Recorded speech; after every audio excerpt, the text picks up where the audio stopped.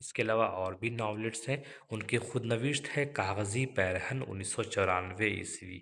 یہ بہت اہم کتاب ہے جس میں انہوں نے کھلم کھلا اپنی باتوں کا اظہار کیا ہے۔ اس کے علاوہ عصمت کے حوالے سے جو کتابیں لکھی گئی ہیں ان میں عصمت چغتائی، منٹو نے کتاب لکھی ہے عصمت چغتائی شخصیت اور فن، جگدیش چندر وداون کی کتاب ہے عصمت چغتائی کی ناول نگاری، شبنم رضوی کی کتاب ہے عصمت، منٹو اور عصمت کے افسانوں میں عورت کا تصور، پرویز شہریار کی کتاب ہے۔ یہ وہ کتابیں ہیں جن سے آپ مستفید ہو سکتے ہیں مزید جانکاری کے لیے یا ان کے اسلوب کو جاننے کے لیے۔ پھر ہم ملیں گے کسی دوسرے ویڈیو کے ساتھ، تب تک کے لیے اجازت دیجیے، خدا حافظ۔